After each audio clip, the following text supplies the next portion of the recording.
നമ്മളുടെ veteran surgeon സന്തോഷിനെ സ്റ്റേജിലേക്ക് ക്ഷണിക്കാം. Let's say 10, 9, 8, 7, 5, 4, 3, and here is our Sergeant Santosh with his beautiful Kalaprasangam ending.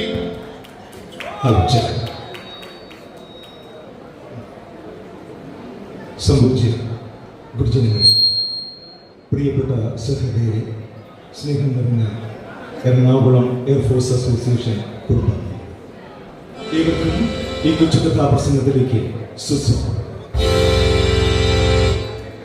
AFA കുടുംബാംഗങ്ങളുമായി ബന്ധപ്പെട്ട് ചിരപരിചിതരായ സുഹൃത്തുക്കളുടെ മുമ്പിൽ ഒരു കഥാപ്രസംഗം അവതരിപ്പിക്കാൻ അവസരമുണ്ടാക്കിത്തന്ന ബഹുമാന്യ സുഹൃത്തും എൻ്റെ ജ്യേഷ്ഠ തുല്യനുമായ മധുവിന് മറ്റ് ഭാരവാഹികൾക്കും നസീമുമായ നന്ദി രേഖപ്പെടുത്തട്ടെ.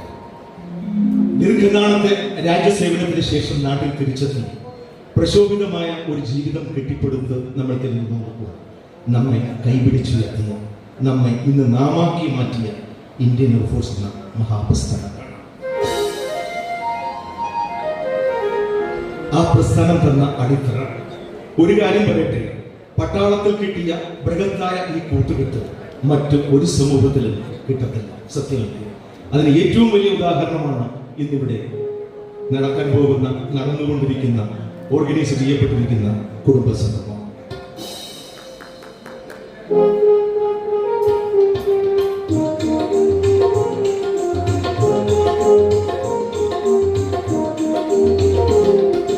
നമ്മെ നാമാക്കിയ ചരിതം, നമ്മെ നാമാക്കിയ കാലം, നമ്മെ നാമാക്കിയ ചരിതം, നമ്മെ നാമാക്കിയ കാലം, തുറന്നൊരാകാശത്തിൽ പുത്തൻ സ്വപ്നം വിതറിയ നേരം, തുറന്നൊരാകാശത്തിൽ പുത്തൻ സ്വപ്നം വിതറിയ നേരം, പറന്നുയർന്ന പ്രതീക്ഷകളാണ് പടുത്തുയർത്തിയ ഭാവി, പറന്നുയർന്ന പ്രതീക്ഷകളാണ് പടുത്തുയർത്തിയ ഭാവി, പടുത്തുയർത്തിയ ഭാവി.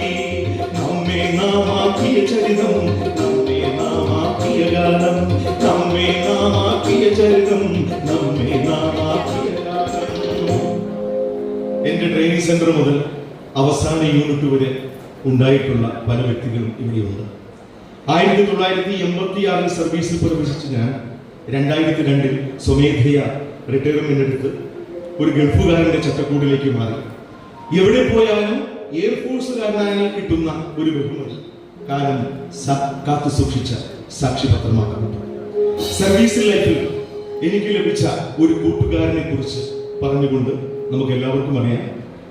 ചെറിയ ഒരു എയർഫോഴ്സ് സംഭവവുമായി ബന്ധപ്പെടുത്തി ചെറിയൊരു കഥാപ്രസംഗം അവതരിപ്പിച്ചുകൊണ്ട് ആറ്റിങ്ങൽ കലാപം എന്നുള്ള വലിയ കഥാപ്രസംഗത്തിലേക്ക് പോകാം.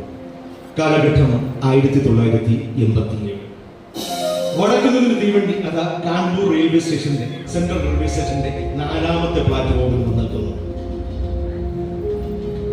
ആ തീവണ്ടിയുടെ 8ാമത്തെ കമ്പാർട്ട്മെന്റിൽ നിന്ന് ഒരു ചെറുപ്പക്കാരൻ അതാ സാവധാനം പടിയിരുന്നു. ഒരു 17-18 വയസ്സുണ്ടായി. മുഖമാകെ മുഖക്കുര കൊണ്ട് മുറിഞ്ഞ പാടും. ആ മുറിവീശ വെച്ച ചെറുപ്പക്കാരൻ തൂക്കിപ്പിടിച്ചിരുന്ന കറുത്ത പെട്ടിയുടെ വലതുഭാഗത്ത് വെള്ള ലിപികളിൽ ഇങ്ങനെ എഴുതിയിരിക്കുന്നു: ACUT അഗസ്റ്റിൻ PA. ഇന്ന് അദ്ദേഹം വളർന്നു പന്തലിച്ച് അറിയപ്പെടുന്ന ഒരു ജഡ്ജിയായി മാറിയിരിക്കുന്നു. ACയുടെ എയിൽ നിന്നും ജഡ്ജിയുടെ ജയിലിലേക്കുള്ള ജീവിതത്തിന്റെ പ്രയാണം. ദൂരമിത്രയും താണ്ടി വന്നിരു അനുചരണാമൊരു വായുപുത്രൻ, ദൂരമിത്രയും താണ്ടി വന്നിരു അനുചരണാമൊരു വായുപുത്രൻ, ഇരിക്കാൻ പരിശീലനശാലയിൽ മറക്കാതിരിക്കാൻ പരിശീലനശാലയിൽ എഴുതിയ പെട്ടിയുമായി ദൂരമിത്രയും താണ്ടി വന്നിരു അനുചരണാമൊരു വായുപുത്രൻ. ഭാവി പറക്കാത്ത ചപ്പാത്തിക്കട്ടുള്ള മുഖം, യാത്ര കൊണ്ട് ക്ഷീണിതമായ കണ്ണുകൾ. ആ ചെറുപ്പക്കാരൻ പെട്ടിയിൽ തൂക്കി മേൽപ്പാലം വഴി താഴേക്ക് ഇറങ്ങുമ്പോൾ അതൊരു ബോർഡ് കാണുന്നു. Welcome to the city of Panparag. Panparag കുടുംബ വരുന്ന കാൺപൂർന്ന മഹാനഗരത്തിലേക്ക് നിങ്ങൾക്ക് സുസ്വാഗതം. നിശാന്തമായി ഒഴുകുന്ന ഗംഗാനദിയുടെ തീരത്ത് GT റോഡിനാൽ മുറിക്കപ്പെട്ട് ഉത്തർപ്രദേശ് സംസ്ഥാനത്തിന്റെ മധ്യഭാഗത്ത് സ്ഥിതി ചെയ്യുന്ന മഹാനഗരം കാൺപൂർ. സൈക്കിൾ റിക്ഷ ചവിട്ടി ജീവനമാർഗം തേടുന്ന ആയിരങ്ങൾ വസിക്കുന്ന നഗരം. നാട്ടിൽ നഴ്സിംഗ് ഡിപ്ലോമ കഴിഞ്ഞ് ജോലിയൊന്നും കിട്ടാതാകുമ്പോ മാതാപിതാക്കൾ പറയും, എന്നാ മോളെ നീ കാൺപൂരിലേക്ക് പോ എന്ന് പെൺകുട്ടികളെ തള്ളിവിട്ടിരുന്ന ഇടം. കാൺപൂർ ഉണ്ടായിരുന്നവർക്ക് അറിയാം മരിയമ്പൂർ ഹോസ്പിറ്റലിനെ കുറിച്ച്. ടോമി പോയോന്ന് അറിയാം. മരിയമ്പൂർ ഹോസ്പിറ്റലിൽ സത്യനൊക്കെ ഒത്തിരി കണ്ടിട്ടുള്ളതാണ്. കൂടുതൽ വിശേഷങ്ങളിലേക്ക് ഞാൻ കിടക്കുന്നത്. കാമഭ്രാന്തിന്റെ വിഷപ്പടക്കാൻ തുറന്നു വെച്ചിരിക്കുന്ന മൂല്യം. വടക്കേ ഇന്ത്യയിലെ ഏറ്റവും വലിയ രണ്ടാമത്തെ എയർഫോഴ്സ് സ്റ്റേഷൻ സ്ഥിതി ചെയ്യുന്ന സ്ഥലം ഓർമ്മകളിലെ കാണും. പക്ഷെ ഒന്നുണ്ട്, വർഷങ്ങൾ കഴിയുമ്പോൾ ജീവിതയാത്രയിലൂടെ ബഹുദൂരം പിന്നിട്ട് നമ്മൾ ഇന്ന് എവിടെയെല്ലാമോ എത്തിച്ചേർന്നിരിക്കുന്നു. ബാച്ചിലറായി ഓരോരുത്തരുടെയും ഫസ്റ്റ് യൂണിറ്റിൽ പ്രവേശിച്ച നമ്മൾ ഇന്ന് കുട്ടികളും അനന്തര കുട്ടികളും അനന്തര തലമുറയുമായി സുഖമായിട്ട് ഇങ്ങനെ ജീവിച്ചിരിക്കുന്നു. പക്ഷെ ഒന്നുണ്ട്, ചാക്കേരി എയർഫോഴ്സ് സ്റ്റേഷനിലെ ബാല്യരംഗശാല. അവിടെ കൊണ്ടാടാറുള്ള എല്ലാ വർഷവും നവംബർ 1-ാം മാസം 1-ാം തീയതി അല്ലെങ്കിൽ 1-ാമത്തെ ആഴ്ച കൊണ്ടാടാറുള്ള കേരളപ്പിറവി ആഘോഷം 39 വർഷങ്ങൾക്ക് മുമ്പേ ആ ബാല്യരംഗശാലയിൽ അവതരിപ്പിച്ച ഒരു വെള്ളടിച്ചാമ്പാട്ടിന്റെ 4 വരികൾ പാടിക്കൊണ്ട് ഞാൻ എന്റെ മുഖ്യ കഥാപ്രസംഗത്തിലേക്ക് കിടക്കാം. നീ വരുന്നോ എന്റെ നാടു കാണാൻ, നീ വരുന്നോ എന്റെ നാടു കാണാൻ, നീ വരുന്നോ എന്റെ നാടു കാണാൻ, നീ വരുന്നോ എന്റെ നാടു കാണാൻ. പച്ചക്കുരു തോല പന്തലുണ്ട്, നല്ല പച്ചക്കിളികളുടെ നാദമുണ്ട്. പച്ചക്കുരു തോല പന്തലുണ്ട്, നല്ല പച്ചക്കിളികളുടെ നാദമുണ്ട്. നീ വരുന്നോ എന്റെ നാടു കാണാൻ, നീ വരുന്നോ എന്റെ നാടു കാണാൻ, എന്റെ നാടു കാണാൻ, എന്റെ നാടു കാണാൻ. കഥാപ്രസംഗം എന്ന കലയെ അന്വർത്ഥമാക്കിയ മഹാരഥന്മാരുടെ ഓർമ്മകൾക്ക് മുമ്പിൽ നമിച്ചുകൊണ്ട് കഥയിലേക്ക് കടന്നു. ഭാരതത്തിലെ വിദേശാധിപത്യത്തിനെതിരെ നടന്ന ആദ്യത്തെ സായുധ സമരം നമ്മുടെ കൊച്ചു കേരളത്തിലായിരുന്നു എന്ന വസ്തുത ഒരു കഥാപ്രസംഗ രൂപത്തിലൂടെ നിങ്ങളുടെ മുമ്പിലേക്ക് അവതരിപ്പിക്കാൻ ശ്രമിക്കട്ടെ. അനുഗ്രഹിക്കുക, ആശീർവദിക്കുക. സ്വതന്ത്ര ഭാരതത്തിന്റെ 79-ാം സ്വാതന്ത്ര്യ വാർഷികം ആഘോഷിക്കുന്ന ഈ വർഷത്തിൽ മാതൃരാജ്യത്തിനു വേണ്ടി പടപൊരുതി ജീവത്യാഗം ചെയ്ത അസംഖ്യം പടയാളികളുടെ ഓർമ്മകൾക്ക് മുമ്പിൽ ഈ കഥ അവതരിപ്പിക്കട്ടെ. കഥയുടെ പേര് ആറ്റിങ്ങൽ കലാപം.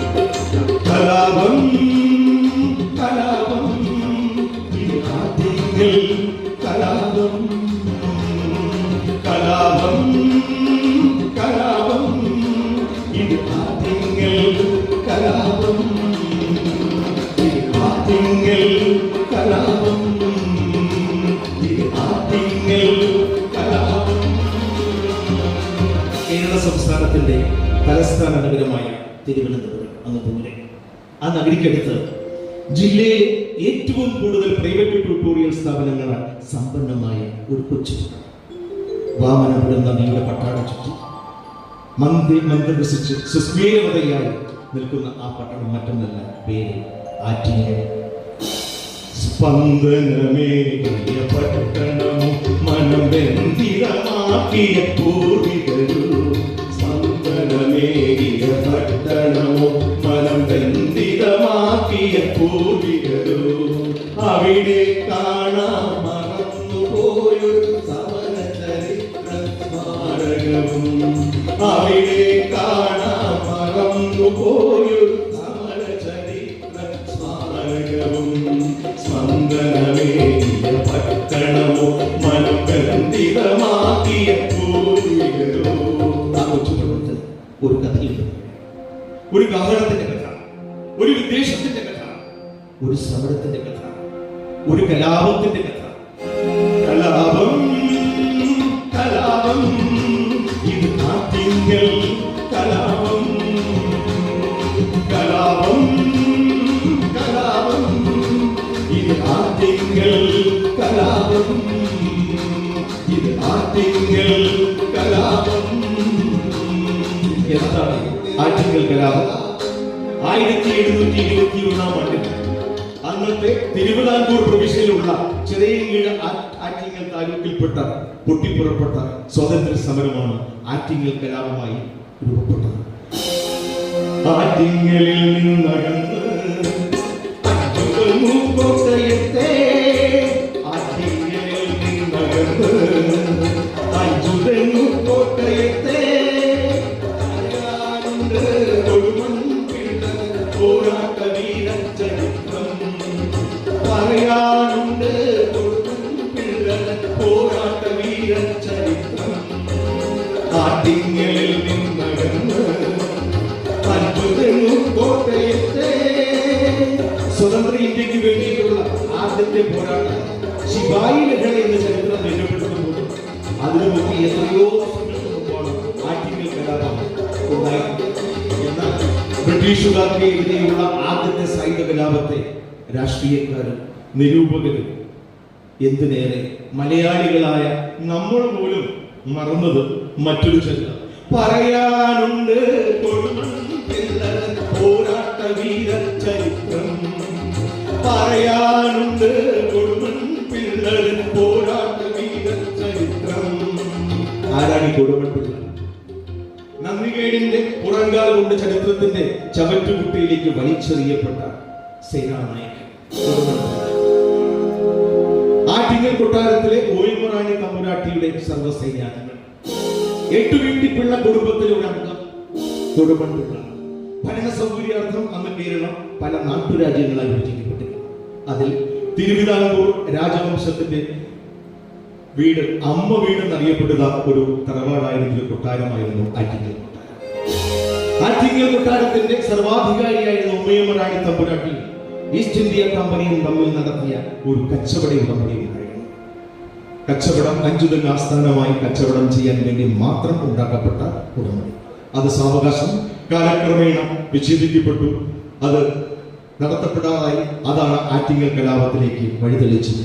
കരാറുകൾ കരാറുകൾ കച്ചവടത്തിൻ കരാറുകൾ കരാറുകൾ കരാറുകൾ കച്ചവടത്തിൻ കരാറുകൾ വിദേശികൾക്കായി തുറന്ന വാണിജ്യത്തിൻ നാണ്യ കരാറുകൾ വിദേശികൾക്കായി തുറന്ന വാണിജ്യത്തിൻ നാണ്യ കരാറുകൾ കരാറുകൾ കരാറുകൾ കച്ചവടത്തിൻ കരാറുകൾ കച്ചവടത്തിൻ കരാറുകൾ.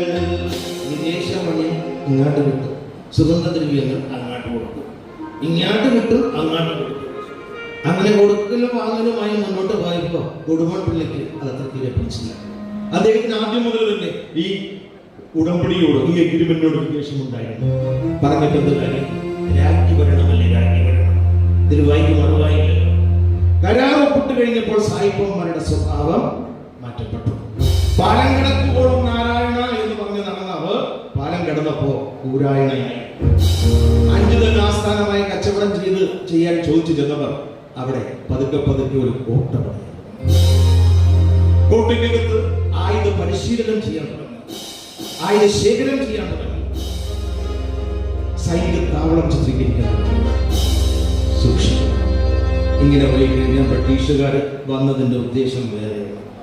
സുഗന്ധദ്രവ്യ വാണിജ്യത്തിനോ സുഗന്ധദ്രവ്യ കച്ചവടത്തിന് വന്നതല്ല, പിടിച്ചടക്കണം രാജ്യം. പതുക്കെ പതുക്കെ സ്വദേശികളെ അടിമകളായി ചിത്രീകരിച്ചു. നാട്ടുകാരിൽ നിന്നും നിർബന്ധമായി പിടിച്ചെടുക്കുന്ന കാർഷിക വിളകൾ, വഴിവേദയിൽ കമ്പോളത്തിൽ വിൽക്കാൻ കൊണ്ടുപോകുമ്പോൾ നിർബന്ധമായി പിടിച്ചെടുക്കുന്ന കാർഷിക വിളകൾ ചോദിച്ചു കോട്ടയിലേക്ക് ചെന്നാലോ ചാട്ടവാറടിച്ചും തോക്കിന്റെ പീരങ്കി കൊണ്ടും ഇവിടെ അടിച്ചു ക്രൂരമായി തിരിച്ചു.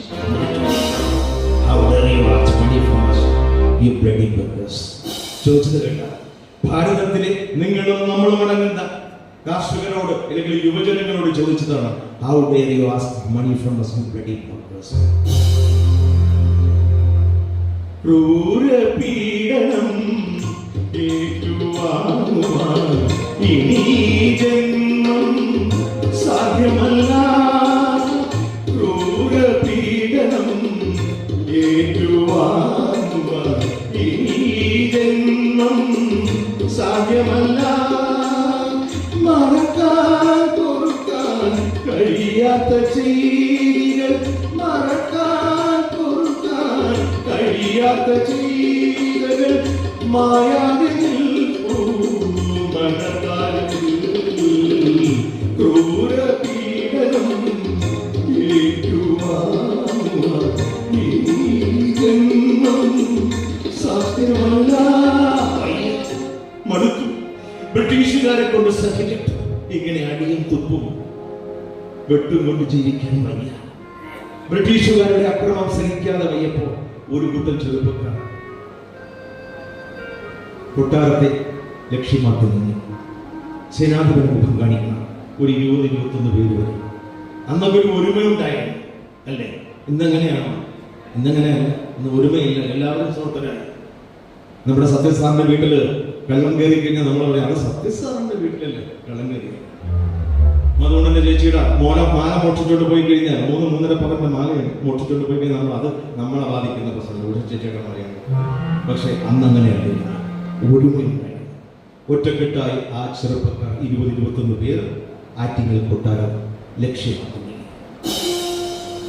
അന്ന് നമുക്ക് ആറ്റിങ്ങൽ കൊട്ടാരം സായിപ്പന്മാർക്ക് അത് കോയിക്കൽ തോമസ്, സായിപ്പന്മാരുടെ ഭാഷ.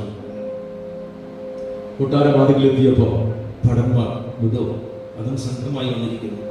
ഒരു സംഘം ചെറുപ്പക്കാർ വെടപ്പാണ്. ആരെ കാണാൻ? നമുക്ക് തിരുമനസിന് മുഖം കാണാം. തിരുമനസ് എന്തിന്? ഏത് കാര്യം ഇവിടെ ഉണർത്തിച്ചാൽ മതി, ഇവിടെ പറഞ്ഞാൽ മതി. ഇല്ല, നമ്മുടെ പ്രശ്നങ്ങൾ, നമ്മുടെ പരാതികൾ, നമ്മുടെ പരിഭവങ്ങൾ അദ്ദേഹത്തിന് നേരിട്ട് കണ്ട് ഉണർത്തുക. ഇതെല്ലാം കൊട്ടാരത്തിന്റെ മേലേത്തട്ടിൽ നിന്ന് വീക്ഷിച്ചു കൊണ്ടിരുന്ന കൊടുമൺപിള്ള ആജ്ഞാപിച്ചു, ആരെവിടെ? ആ ചെറുപ്പക്കാരെ കയറ്റിവിടുവാനത്തേക്ക്. കൊട്ടാരത്തിൽ പ്രവേശിച്ച 20-21 പരസ്പരം നോക്കുന്നത് അതിവിസ്മയമായി അലങ്കരിക്കപ്പെട്ടിരിക്കുന്ന കൊട്ടാരം. ചുവർച്ചിത്രങ്ങൾ, വരപ്പ്, അതിഗംഭീരമായിട്ടുള്ള ആഡംബരമായിട്ടുള്ള കസേരകൾ, മേശകൾ, ഇതെല്ലാം പ്രവേശിച്ച് കണ്ടു നടന്ന് അന്താളിച്ച് നേരെ നിൽക്കുന്നു കൊടുമൺപിള്ള. ഇവരുടെ ചെറുപ്പക്കാരെല്ലാം പെട്ടെന്നൊന്ന് പാടി.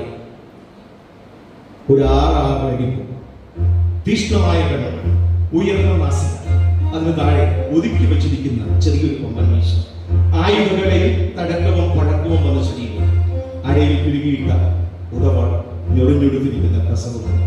സർവ്വസൈന്യാധിപൻ ചോദിച്ചു, എന്തിനാ വന്നേ? ഒരു നിമിഷം 20-21 പേർക്ക് ഒന്നും പറയാൻ കഴിയില്ല. പെട്ടെന്ന് അന്തിച്ചു പോയി, വിസ്മയപ്പെട്ടു. ഒരു പരസ്പരം ചോദിച്ചു, എന്തിനാ വന്നതല്ലേ ചോദിച്ചത്? ധൈര്യമായി പറയും, പേടിക്കേണ്ട കാര്യമില്ല. തമ്പുരാനെ, സർവസൈന്യാധിപനെ ഈ ബ്രിട്ടീഷുകാരെ കൊണ്ട് ബുദ്ധിമുട്ടി മടുത്തു. ഈ അടിയുടെ പാട് കണ്ടില്ലേ? ഈ തോക്കിന്റെ പാട് കൊണ്ട് കണ്ടില്ലേ? അടിച്ചത് കണ്ടില്ലേ? തോക്കിന്റെ പാത്തി കൊണ്ട് അടിച്ചത് കണ്ടില്ലേ? നമ്മൾ ബുദ്ധിമുട്ടി കാർഷിക വിളകൾ കമ്പോളത്തിലേക്ക് കൊണ്ടുപോകുമ്പോൾ യവന്മാർ മനഃപൂർവ്വം നമ്മളെ വിളിച്ചിട്ടു. 5 പൈസ തരത്തില്ല. ചെന്ന് ചോദിച്ചാൽ ഇതാണ് ഈ ക്രൂരമർദ്ദനമേറ്റ് നമ്മൾ പിരിച്ചു ജീവിക്കാൻ വയ്യ, എന്തെങ്കിലും ഒരു പരിഹാരം ഉണ്ടാക്കണം. തമ്പുരാൻ, സർവസൈന്യാധിപൻ എല്ലാവരെയും ഒന്ന് അടിമുടി നോക്കി. ഓഹോ, അങ്ങനെയാണ് ശരി. കൊടുമൺപിള്ള ഒരു ഉറച്ച തീരുമാനമെടുത്തു. പോരാടണം. ബ്രിട്ടീഷ് അധിനിവേശത്തിനെതിരെ പടയുയർത്തണം. പക്ഷേ നിലവിലുള്ള പട തികയത്തില്ല. നിങ്ങൾ യുവജനങ്ങൾ എന്നോടൊപ്പം നിൽക്കാൻ തയ്യാറാണ്. ഇതുകൊള്ളാലോ. അവിടെ പോയി രക്ഷിക്കാൻ പോയവൻ റിക്വസ്റ്റ് ചെയ്ത് അവിടെ ചെന്നപ്പോൾ പിന്നെ നമ്മളെ പടക്കാരനാക്കി നമ്മളെയും കൂടെ സംഘത്തിൽ ചേർത്തു. ഈ 20-21 ചെറുപ്പക്കാർ പരസ്പരം നോക്കി എന്ത് ചെയ്യണം എന്ത് പറയണമെന്നറിയാതെ പരസ്പരം വിഷമിച്ചു നിന്ന് അവസാനം ഒറ്റ സ്വരത്തിൽ പറഞ്ഞു, നമ്മൾ തയ്യാർ. പ്രതിഷേധിക്കുന്ന ജനങ്ങൾ, പ്രതിച്ഛായ മാറ്റിയ കാലം. പ്രതിഷേധിക്കുന്ന ജനങ്ങൾ, പ്രതിച്ഛായ മാറ്റിയ കാലം. നിരവധി കളരി തറകൾ, നിരവധി കളരി തറകൾ നിത്യം പരിശീലനത്തിനായൊരുങ്ങി. നിരവധി കളരി തറകൾ നിത്യം പരിശീലനത്തിനായൊരുങ്ങി. പ്രതിഷേധിക്കുന്ന ജനങ്ങൾ, പ്രതിച്ഛായ മാറ്റിയ കാലം. 5 തെങ്കിലും ആറ്റെങ്കിലും ചെറിയ കുഴുമായി നിരവധി കളരിത്തറകൾ സംഘടിപ്പിക്കപ്പെട്ടു, ഉയർന്നു. അവിടെ കളരി പഠിപ്പിക്കുവാൻ മലബാറിൽ നിന്നും കൊച്ചിയിൽ നിന്നും ഇവിടെ നിന്നൊക്കെ ഉണ്ടായിട്ടുണ്ടായിരിക്കും കേട്ടോ, നമുക്കറിയത്തില്ല, കൊണ്ടുവന്നു കൊടുമൺപിള്ള. അങ്ങനെ രഹസ്യമായി ആയുധ പരിശീലനം ഈ 3 പ്രവിശ്യകളിൽ ചെയ്യാൻ തുടങ്ങി. നിരവധി കളരി തറകൾ നിത്യം പരിശീലനത്തിനായൊരുങ്ങി. നിരവധി കളരി തറകൾ നിത്യം പരിശീലനത്തിനായി ഒരുങ്ങി. നിത്യം പരിശീലനത്തിനായി ഒരുങ്ങി. കാലക്രമേണ കോൺട്രാക്ട് പ്രകാരം കൊട്ടാരത്തിന് കൊടുക്കാനുള്ള കപ്പവും ഈ സായിപ്പന്മാരങ്ങ് മുടക്കി. ഇതും കൂടെ ആയപ്പോ കൊട്ടാരം പൂർണ്ണമായി കമ്പനിക്ക് എതിരായി പ്രവർത്തിച്ചു. ഇങ്ങനെ പോയാൽ ശരിയാകത്തില്ലല്ലോ. Things are not going in to right direction. ഇടഞ്ഞു നിൽക്കുന്ന കൊട്ടാരത്തെ അനുനയിപ്പിക്കണം, ഇല്ലെങ്കിൽ കമ്പനിക്ക് താപത്താണ്. സൂര്യൻ അസ്തമിക്കാത്ത രാജ്യത്ത് നിന്ന് ദാ വന്നു സന്ദേശം. Take you into consideration, confidence and reinstate the situation at the earliest. നിലവിലെ സാഹചര്യം പഴയ സ്ഥിതിയിലാക്കി കൊണ്ടുവരാൻ വേണ്ടത് ഉടനെ ചെയ്യണം. പണ്ട് മുതലേ സായിപ്പന്മാർ മിടുക്കരാണ്. വിയോജിപ്പിക്കുവാനും വിഘൂടിപ്പിക്കുവാനും അല്ലെങ്കിൽ സംയോജിപ്പിക്കുവാനും മിടുമിടുക്കണം. സോപ്പിടൻ പണ്ടേ മിടുമിടുക്കണം അല്ലേ? അതനുസരിച്ച് കപ്പം തന്നു തീർക്കാമെന്നും പുതിയ കോൺട്രാക്ട് ഉണ്ടാക്കി ഉടമ്പടി ഒപ്പിടാമെന്നും കൊട്ടാരത്തെ ഈസ്റ്റ് ഇന്ത്യ കമ്പനി അറിയിച്ചു. അതിനുള്ള തീയതിയാണ് 1721 ഏപ്രിൽ മാസം 14-ാം തീയതി. ഈ കാണുന്ന 14-ാം തീയതി, ഏപ്രിൽ മാസം 14-ാം തീയതി നമുക്കറിയാം, മലയാളികളായ ആരും മറക്കത്തില്ല, വിഷുദിനം. ആ ഒരു പ്രത്യേക ദിനം തിരഞ്ഞെടുത്ത് കോൺട്രാക്ട് ഒപ്പിട്ട് ഉടമ്പടി പുതുക്കി കൊടുക്കാമെന്ന് ഏൽപ്പിച്ചത് പ്രകാരം അത് അന്ന് 5 തെങ്ങ് കോട്ടയുടെ മുമ്പിൽ ഈസ്റ്റ് ഇന്ത്യ കമ്പനിയുടെ സർവ്വസൈനാധിപൻ മിസ്റ്റർ വാട്ടർ ബ്രൗൺ ഉലാത്തുകയാണ്. ഒപ്പിടാൻ പോകണം. അതീവ സന്തോഷമാണ് അദ്ദേഹം.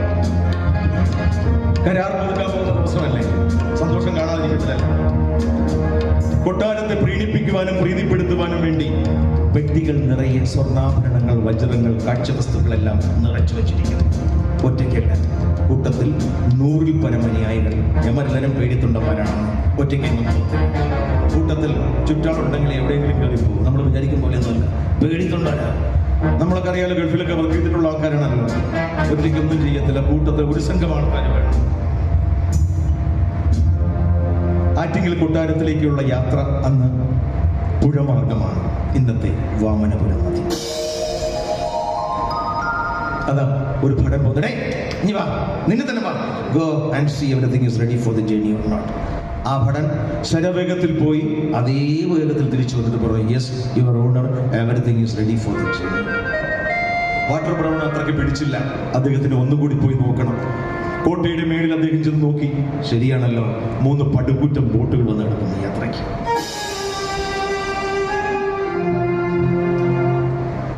വന്നെത്തിയ ബോട്ടിൽ നിറയെ ഈ അടുക്കി വെച്ചിരിക്കുന്ന പെട്ടികൾ ഓരോന്നോരോന്നായി കയറി അവസാനത്തെ ബോട്ടിൽ വാട്ടർ ബ്രൗണും ഈ 100-ൽ പരം സംഘവും യാത്രയാകാൻ തുടങ്ങുന്നു. വാമനാപുരം നദി അന്ന് ഉത്സവത്തിന്റെ മുന്നിലാണ്. അവരെ യാത്ര അയക്കാൻ കൊടുമൺപിള്ളയുടെ സംഘം ഉണ്ടായിരുന്നു. പോയിട്ട് വാടാ, കാണിച്ചത് നീ പോയിട്ട് വാ. ഓഹോ ഹോ ഓഹോ ഹോ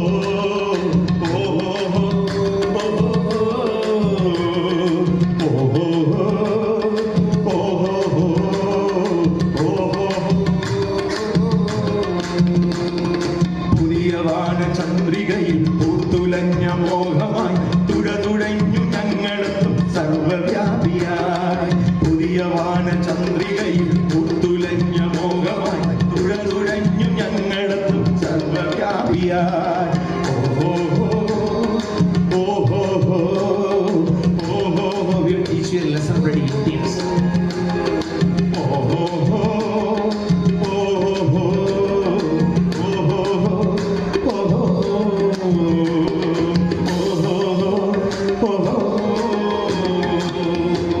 കൊണ്ടുവന്ന പാരിതോഷികങ്ങൾ കൊട്ടാരത്തിന് സമർപ്പിച്ച് ഉമയമറാണി തമ്പുരാട്ടി പകർന്ന് നൽകിയ വീഞ്ഞും കുടിച്ച് വാട്ടർ ബ്രൗണും തങ്കവും മടങ്ങി യാത്രയ്ക്ക് തയ്യാറായി. വീഞ്ഞിന്റെ കാര്യം പറഞ്ഞപ്പോഴാണ് ഓർമ്മ വരുന്നത്, സായിപ്പന്മാർക്ക് വീഞ്ഞില്ലാതെ ഒരു പരിപാടിയും നടക്കില്ല. ബ്രേക്ക്ഫാസ്റ്റിനും വേണം വീഞ്ഞ്, ഉച്ചയ്ക്ക് ഡബിൾ മടങ്ങ് വേണം, രാത്രി പിന്നെ അതിനേക്കാളും കൂടുതൽ വേണം. നമ്മൾ ഇവിടെയുള്ള ആൾക്കാർക്ക് ചില സ്വഭാവങ്ങളുണ്ട്. നല്ലതെന്നല്ല പറയുന്നത്, ചീത്തയൊന്നുമല്ല പറയുന്നത്, നോക്കിക്കണ്ടൊക്കെ ചെയ്തത് കൊള്ളാമല്ലേ. അപ്പം നേരം ഇരുട്ടി തുടങ്ങിയിരിക്കുന്നു. നിഴലിറങ്ങുന്ന നിലാവെളിച്ചത്തിലും കത്തിച്ചു പിടിച്ചിരിക്കുന്ന പന്തങ്ങളുടെ പ്രഭാപുരിതത്തിലും അങ്ങ് ദൂരെ നിശാന്തമായി ഒഴുകുന്ന വാമനാപുരം നദിയുടെ മാറിൽ മടക്കയാത്രയ്ക്ക് 3 ബോട്ടുകൾ തയ്യാറായി കിടക്കുന്നു.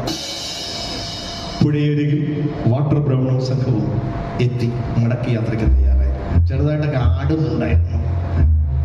എത്തിയപ്പോ അവിടെ പതുങ്ങിയിരുന്ന കൊടുമൺ പിള്ളയും സംഘവും ഊരിപ്പിടിച്ച വാളുകളുമായി ബ്രിട്ടീഷുകാർക്ക് നേരെ ചാടി. 200-ൽ പരം കളരി അഭ്യാസികളായ പോരാളികൾ. കൊടുമൺ പിള്ള വിളിച്ചലറി, വിട്ടുനിരത്തുകയില്ലാത്തനെയും വിട്ടുനിരത്തും, ഒരുത്തനെയും ബാക്കി വയ്ക്കുന്നത് ഒരുത്തനെയും. പിന്നെ അവിടെ ഒരു യുദ്ധഭൂമിയായി മാറി, രണാങ്കണമായി മാറി. പരിചകൾ തമ്മിൽ ഉരസി, പടച്ചട്ടകൾ വഴുതി മാറി, കാലുകൾ തമ്മിൽ ഉടക്കി. പൊടിപാറുന്ന പുഴക്കരയിലെ അങ്കത്തട്ടിൽ അധികം താമസിയാതെ അരോഗദൃഢഗാത്രരും ആയുധദ്യസികളുമായ കായിക ബലവാന്മാരുമായ കൊടുമൺ പിള്ളയും സംഘവും ബ്രിട്ടീഷുകാരെ കീഴ്പ്പെടുത്തി. അവരെ നിരായുധരാക്കി. കൊടുമൺ പിള്ള വീണ്ടും ഗർജിച്ചു, ഒരുത്തനെയും വിടരുത് ബാക്കി, ഒരുത്തനെയും ബാക്കി വയ്ക്കുന്നു, ഒരുത്തനെയും. കൈകാലുകൾ വിച്ഛേദിക്കപ്പെട്ട് താഴെ കീഴടങ്ങുന്ന ഒരു ബ്രിട്ടീഷുകാരന്റെ നെഞ്ചത്ത് ചവിട്ടി കൊടുമൺ പിള്ള ആർത്തട്ടസിച്ചു ചോദിച്ചു, നിനക്കൊക്കെ ഇന്ത്യ ഭരിക്കണമല്ലേ? ഭാരത മക്കളെ ബന്ദികളാക്കണമല്ലേ? കൊള്ളാമല്ലോ സായിപ്പേ, ഇന്നലെ വരെ നിങ്ങളുടെ ക്രൂര പീഡനം നമ്മൾ സഹിച്ചു. ഇനി അത് നടക്കൂല. പലിശയും വാങ്ങി തിരിച്ചു വാങ്ങിക്കാൻ തയ്യാറായിരിക്കും. ഇതൊരു തുടക്കമാണ്, വെറും തുടക്കം. സൈനികരെ അരിഞ്ഞു തള്ളൂല്ലാത്തനെയും അരിഞ്ഞു തള്ളും. പറഞ്ഞതുപോലെ തന്നെ ഒരു ബ്രിട്ടീഷുകാരനെ പോലും വകവയ്ക്കാതെ, മാറ്റിവെക്കാതെ, മാറ്റി നിർത്താതെ 143 പേരെ കൊടുമൺ പിള്ളയും സംഘവും കൊന്നൊടുക്കി. അതുവരെ കാണാതിരുന്ന ആറ്റിങ്ങൽ പുഴ ആ ഭീകര ദൃശ്യം കണ്ട് വാവിട്ട് കരഞ്ഞു. വെള്ളക്കാരുടെ ശിരസറ്റ ശവശരീരങ്ങൾ ആറ്റിങ്ങൽ പുഴയിൽ പൊങ്ങിക്കിടക്കുന്നു. കമന്തകളിൽ നിന്നും ഇറ്റിറ്റ് വീഴുന്ന രക്തം ചോരത്തുള്ളികളാൽ ആറ്റിങ്ങൽ പുഴ രക്തപ്പുഴയായി മാറി. മറ്റുള്ളവരെ ഭയപ്പെടുത്താറുള്ള നിശീതിനി അന്ന് പേടിച്ചു നിറച്ചു. അന്നു മുതലാണ് ആറ്റിങ്ങൽ പുഴ കൊല്ലം പുഴയായി മാറിയത്. ആ ഒരു പ്രദേശം കൊല്ലം പുഴ എന്നാണ് ഇപ്പോഴും അറിയപ്പെടുന്നത്. കൊന്നെറിഞ്ഞ പുഴ. ഉണർത്തുപാട്ടിൻ ഈണവുമായി ഒഴുകുന്ന പുഴ ഒഴുകുന്നു, വീണ്ടും ഒഴുകുന്നു. ഉണർത്തുപാട്ടിൻ ഈണവുമായി ഒഴുകുന്ന പുഴ ഒഴുകുന്നു. ചരിത്രതാളിൽ ഇടമില്ലേലും പലരുണ്ടീ കഥ ഓർമ്മിക്കാൻ. ചരിത്രതാളിൽ ഇടമില്ലേലും ചിലരുണ്ടീ കഥ ഓർമ്മിക്കാൻ.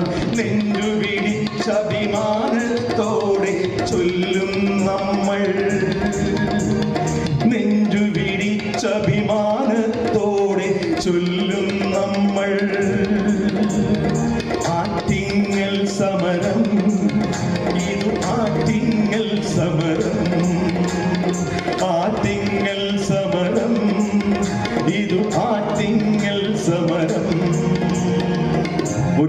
കലാപത്തിൽ ഒരു ദിവസം കൊണ്ട് കൊടുമൺപിള്ള കൊന്നൊടുക്കിയത് 143 ബ്രിട്ടീഷുകാരെയാണ്. എന്നിട്ടും ചരിത്രം ആറ്റിങ്ങൽ കലാപത്തെയോ ഇതിഹാസ പുരുഷനായി തീർന്ന കൊടുമൺപിള്ളയെയോ മറന്നു. കഥ ഇവിടെ പൂർണ്ണമാകുമ്പോൾ ഈ കഥയ്ക്ക് പ്രചോദനം നൽകിയ എൻ്റെ സുഹൃത്തും എഴുത്തുകാരനുമായ ഉല്ലാസ് ശ്രീധരെ സ്മരിക്കുന്നു. ഈ കഥയിലെ പാട്ടുകളെല്ലാം തയ്യാറാക്കിയത് ഞാനാണ്.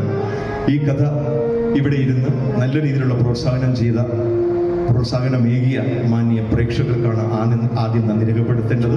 അതിനോടൊപ്പം വളരെ ബ്യൂട്ടിഫുള്ളായി കൈകാര്യം ചെയ്യുന്ന ചേട്ടന്മാർ.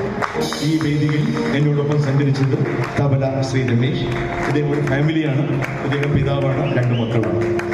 പിന്നെ കീബോർഡ് വായിച്ചത് മാസ്റ്റർ അഭിജിത്ത്, റിതംബാഡ് മാസ്റ്റർ അനുജിത്ത്. ഇനി ആരെങ്കിലും തിരുവനന്തപുരം ഭാഗത്തേക്ക് പോകുമ്പോൾ ആറ്റിങ്ങൽ കഴിഞ്ഞ് കഴക്കൂട്ടം കഴിഞ്ഞ് ബൈപ്പാസിലോട്ട് പോകുമ്പോൾ നമ്മുടെ ആക്കുളം പാലം എത്തുന്നതിന് മുമ്പേ വലതുഭാഗത്ത് നോക്കിക്കഴിഞ്ഞാൽ ഈ രേഖാചിത്രങ്ങൾ നമുക്ക് കാണാം. ആറ്റിങ്ങൽ കലാപത്തിൻ്റെ ആറ്റിങ്ങൽ കൊട്ടാരം ഇപ്പോഴും നിലവിലുണ്ട്. കോയിക്കൽ പാലസ് എന്നറിയ കൊട്ടാരം. പണ്ട് അവർ ഈ ഇതേപോലത്തെ ഫംഗ്ഷനുകൾക്കും കല്യാണ ആവശ്യങ്ങൾക്കുമാണ് കൊടുത്തിരുന്നത്. ഇപ്പോൾ അത് കൊടുക്കുന്നില്ല. എന്നിരുന്നാലും എപ്പോഴെങ്കിലും അവസരം കിട്ടുമ്പോൾ അവിടെ അതുവഴി പോകുമ്പോൾ അതും കൂടി ഒന്ന് ദർശിച്ചേക്കുക. കലാപം കലാപം ആറ്റിങ്ങൽ കലാപം കലാപം കലാപം ഇത് ആറ്റിങ്ങൽ കലാപം. സമരവീരം ആദ്യമായി പിറന്ന മണ്ണിലാദ്യമായി ശക്തിയേകി ഒത്തുചേർന്ന സായുധരണാങ്കണം. സമരധീരധീരരായി പിറന്ന മണ്ണിലാദ്യമായി ശക്തിയേകി ഒത്തുചേർന്ന സായുധരണാങ്കണം. കലാപം കലാപം ഇത് ആറ്റിങ്ങൽ കലാപം. ഇത് ആറ്റിങ്ങൽ കലാപം. ഇത് ആറ്റിങ്ങൽ കലാപം. ഇത് ആറ്റിങ്ങൽ കലാപം. വേണ്ടത് that is from start to end everybody is encapsulated, engrossed onto the main function. അങ്ങനെ ഒരു ആർട്ട് ഫോം ഓഡിയൻസിൻ്റെ ഓരോ സെക്കൻഡ് ക്യാപ്ചർ ചെയ്ത് അത് റീറ്റെയിൻ ചെയ്യാൻ പറ്റുന്ന അരമണിക്കൂർ നിങ്ങളുടെ സ്വന്തം മക്കളെ അറ്റൻഷൻ റീറ്റെയിൻ ചെയ്യാൻ പറ്റുന്നില്ല അല്ലേ? ആ സമയത്ത് you are done A great job sir. Big round of applause, and for honoring him may I kindly call upon our President Madhusudan Pillai sir.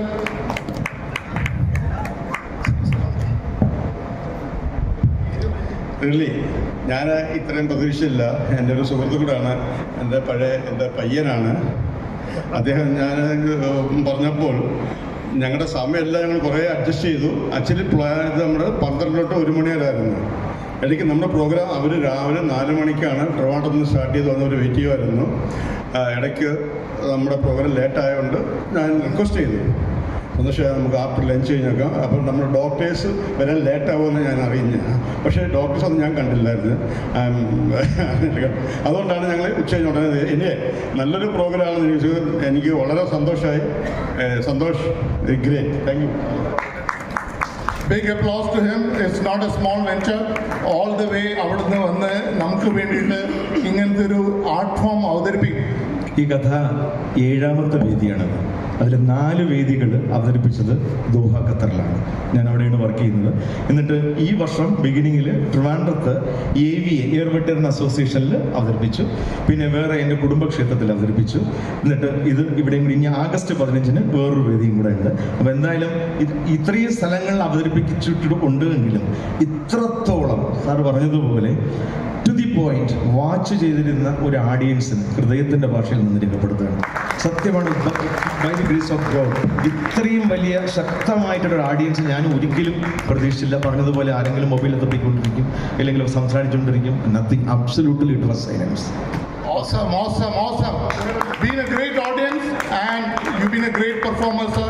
Wonderful art form. നമ്മളുടെ ഇതിലേക്ക് തിരിച്ചു വരിക എന്ന് പറഞ്ഞു കഴിഞ്ഞാൽ നമ്മളൊക്കെ ഉത്സവപ്പറമ്പിൽ കുറേ കണ്ടതാണ്, കേട്ടതാണ്. പക്ഷെ to bring it back to the stage in our Air Force Association program, it's a great thing. Thank you, sir. Thank you very much.